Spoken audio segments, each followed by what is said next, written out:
দলগুলোকে বলতে হবে ফার্স্ট হাফে ভোটটা করিয়ে নেওয়া। কারণ আপনারা জানেন, অভিজ্ঞতা আছে, এই 2011-র পর থেকে ওরা যা ভোট করছে, ভোটের আগের দিন সবাই তো খেয়ে ঘুমিয়ে থাকবে, তারপরের দিন ঘুম থেকে উঠতে ওদের দেরি হবে। তাহলে ওদের ঘুম থেকে ওঠার আগেই কিন্তু আমাদের ভোটটা করে নিতে হবে। এটা যদি করতে পারেন তাহলে আমাদের লোকগুলো সবাই অন্তত নির্বিঘ্নে ভোটটা করে নেবে আগে আগে।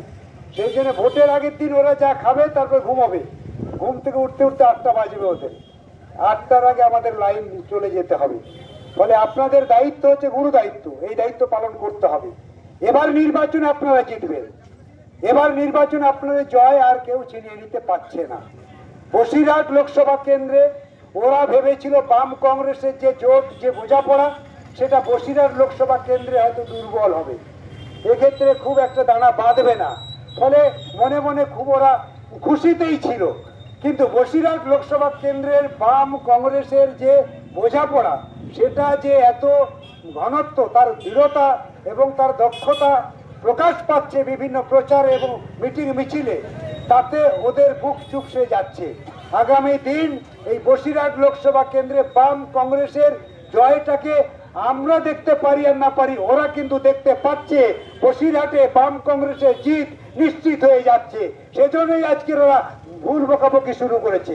দেখছেন তো গোটা লোকসভা কেন্দ্রে ওদের বিজেপির প্রার্থীকে নিয়ে যেভাবে চারিপাশে একেবারে ব্যারিকেড করে অসংখ্য ফোর্স নিয়ে যেভাবে দাপিয়ে বেড়ানোর চেষ্টা করছে, এবং আমাদের এই লোকসভা কেন্দ্রের তৃণমূলের যে প্রার্থী, তাকে নিয়ে কিন্তু প্রচারে নামতে পারছে না। ফলে তৃণমূলের একটা বিড়ম্বনা আছে। বিজেপি ভেবেছিল তারা এই সুযোগে বাজিমাত করবে, কিন্তু সেই সুযোগ বসিরহাট লোকসভা কেন্দ্রের মানুষ দেবে না। কারণ আমি জানি বসিরহাটের মানুষকে, বসিরহাটের মানুষের চিন্তা চেতনা অনেক বেশি উন্নত, যা গোটা রাজ্যকে প্রভাবিত করে। গোটা জেলার অন্যতম জায়গা হচ্ছে বসিরহাট লোকসভা কেন্দ্র। তার উল্লেখযোগ্য ঘটনার সাক্ষী হচ্ছেন আপনারা। 2011 সালে গোটা রাজ্যে আমরা হেরেছি, কিন্তু বসিরহাট লোকসভা কেন্দ্রের মানুষ তাদের উন্নত চেতনাকে সান দিয়ে চারটে বিধায়ককে জিতিয়ে তারা বিধানসভায় পাঠিয়েছিল। এই হচ্ছে বসিরহাট মানুষের চেতনা। সেই চেতনাটাকে এবার আপনাদের আরেকবার উদ্ভাসিত করতে হবে, আরেকবার উদ্ভাসিত করার মধ্য দিয়ে ব্যালট বক্সে তা প্রমাণিত হবে। এবং এবার সেই আপনাদের চিন্তা চেতনাটাকে আরেকবার তুলে ধরুন, তাহলে এই লাল ঝান্ডার জয় হবে, বাম কংগ্রেসের জয় হবে। বাম কংগ্রেস জিতলে আমাদের বসিরহাট লোকসভা অন্তত শান্তিতে ঘুমোতে পারবে, এখানে আর কেউ দাঙ্গা বাঁধানোর সাহস পাবে না।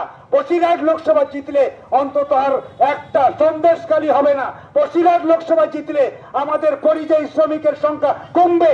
বসিরহাট লোকসভা জিতলে অন্তত আমাদের মা বোনেদের ইজ্জত নিয়ে কেউ খেলা করার সাহস পাবে না। বসিরহাট লোকসভা জিতলে 100 দিনের কাজ একটা দিনও বন্ধ হবে না।